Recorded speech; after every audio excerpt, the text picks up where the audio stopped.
They have a list, and it directly implicates Donald Trump. For years, we've said that when it comes to Epstein, you follow the money. The money is the glue, the framework, the connective tissue holding the entire scandal together. And now, it's what's starting to tear apart Trump's world. The latest move from Thomas Massie, Robert Garcia, Ro Khanna, and others determined to hold Trump accountable for his Epstein involvement includes new leaks, new names, new information, and a real push for justice. We're going to break it all down. The new list of names shaking the Epstein scandal like never before. But before we dive in, please leave a like on this video. And if you enjoy our channel, hit that subscribe button because it really helps support our work. Now, before we get to Robert Garcia's big announcement, we need to start with what led to this new momentum and this latest list. A threat, a necessary one. From Thomas Massie to the DOJ. So I guess the question is, what can you do about it, even if the president doesn't think that there are any limits to his power? You know, the Constitution suggests that there are 3 co-equal branches. You've threatened to try to hold U.S. Attorney General Pam Bondi in contempt of Congress if these Epstein files are not adequately released. When is your grace period for AG Bondi going to expire? Well, it expired today, but we're escalating the things that we can do, and we're starting with what we feel is the most polite, expeditious way to get to a release of the files, which is to ask for a special master. And we're hoping that Judge Engelmeyer will receive our amici curiae well and do that. And like you said, there are next steps beyond that. There's contempt, which requires a referral to the DOJ. Now, the problem with that is if you refer contempt of Congress to the DOJ, they're not going to prosecute it. They never do, and they wait for Congress to expire. So there's also inherent contempt, which hasn't been practiced in over 80 years. We're drafting that. And that's more desirable than impeachment because inherent contempt is resolved in one chamber of Congress, whereas impeachment would have to go also to the Senate. So those are the escalating degrees of things that we can do. But I also want to remind those folks at the DOJ, you can be prosecuted by a future DOJ for violating this law because it's a law, it's not a congressional subpoena that expires at the end of this Congress. It will last forever. This has got... The only thing these people ever respond to is pressure and consequences. Fear is the only language they seem to understand, and it needs to be made absolutely clear.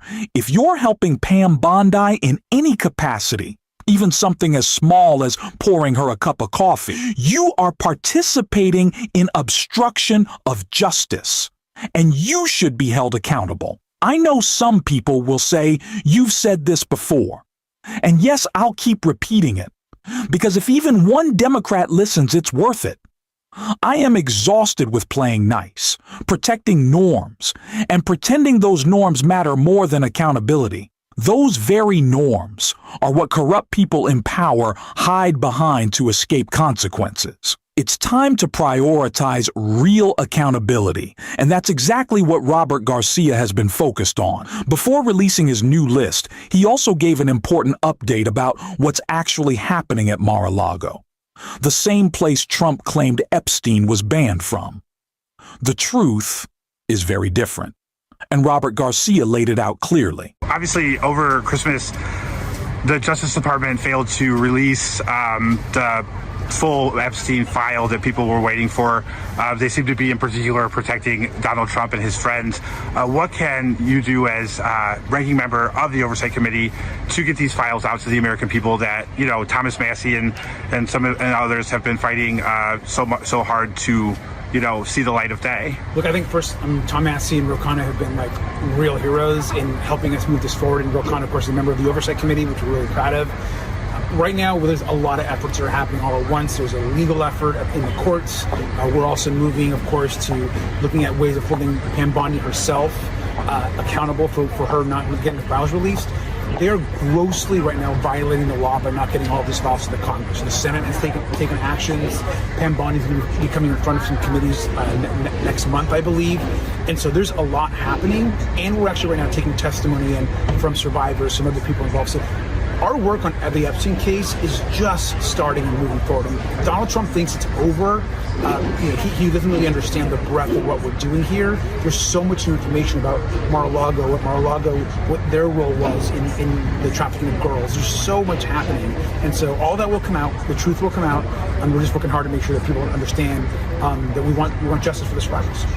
What a shock, but honestly, not really. This is exactly what many of us expected these files would reveal. We've long known about Donald Trump's troubling history and behavior toward women and girls, but what the administration seems most terrified of is the public learning how deeply involved Trump may have been in the operations behind the scenes. For years, Ghislaine Maxwell was framed as simply Epstein's assistant or companion, but in reality she was a key architect in a much larger criminal network. This wasn't just random misconduct, it was a coordinated system. And now it increasingly appears that Trump may have been far closer to that system than anyone wanted us to know. That's what Robert Garcia is pointing toward here. And the glue holding all of this together is the money. Which brings us to the new list of people Garcia is prepared to expose and bring before Congress. So, Congressman, you have successfully led the subpoena for Lex Wessner and some other seedy Trump associates. Tell us what have you accomplished and what are the next steps? Look, I mean, these are actually really important subpoenas. We've been trying to get these subpoenas for months, and we actually were able to force Republicans on our side into a vote on a bunch of amendments they were trying to make. So really great. So look, Les Wexner was Epstein's sole billionaire benefactor for a long time. Probably no one knows more about Epstein's movements, about the money coming in and out. He was a huge part of Epstein's life. And so getting him in is going to be really important. So he'll be sitting in front of the Oversight Committee. And then the two executors of the Epstein estate, basically Epstein's former lawyer and accountant, will also going to be now in front of the Oversight Committee because of this Democrat effort. So we're really excited to listen to them because we want justice for the survivors. We want to ensure the truth comes out to the American public. It was a huge win for the Oversight Committee. Garcia now has a comprehensive list, not just random names, but billionaires, financial backers, close associates, individuals tied to Epstein's estate, and people responsible for managing and protecting critical information. These are the people who helped keep the operation funded, organized, and hidden, which is exactly why this list has shaken Donald Trump's circle so badly. For years, the strategy has been to convince the public that Epstein was simply a lone predator operating in isolation, with Trump merely bumping into him here and there. Nothing serious, nothing organized. But once testimony, bank records, communication logs, and first-hand witness accounts start surfacing, the narrative changes entirely. It exposes the scale, coordination, and financial infrastructure behind everything. And that's where Trump becomes vulnerable, not just because of alleged interactions, but because of the possibility that powerful financial players, institutions, and insiders may have knowingly supported or protected this system. The administration desperately wants people to think small, to see this as a contained scandal with minimal involvement. Garcia's list does the opposite. It blows the door open on the broader mechanics, deeper involvement, and potential cover-ups that extend far beyond just one man. And that is exactly what terrifies them. Issues before, I think he has friends who are going to be criminally implicated. And if not, I think there's some serious reputational harm that's going to happen. Maybe you'll have names taken off of buildings and scholarships renamed as a result of these releases. But this, Jake, this gets to the meat of our law. We say in the law that you can't redact names to avoid embarrassment. Yet we see that the DOJ in a letter to Congress has said that they're going to use the Privacy Act as cover to avoid releasing names under the Privacy Act. The other thing that they've violated in our law is we say you have to release internal communications, including decisions about whether to prosecute or not. And now they're citing a FOIA standard that has no bearing on our law, and if it did, our law would override their law because it's a later law.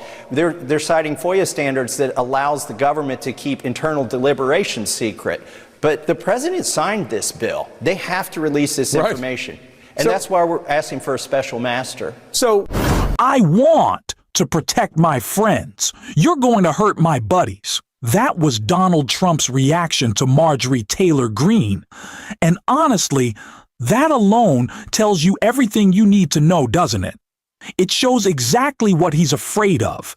Not justice, not the truth, not accountability, but the exposure of his network. Trump is terrified about his own Epstein connections, terrified about his wealthy friends tied to Epstein, and terrified that any one of them might finally decide to speak up to save themselves. And remember Mike Johnson desperately trying to spin that bizarre narrative about Trump being an FBI informant. That lasted about 3 minutes before collapsing because everyone knows the real story. Trump wasn't informing on Epstein. He was far too close to him. Those ties existed, they were real, and they mattered.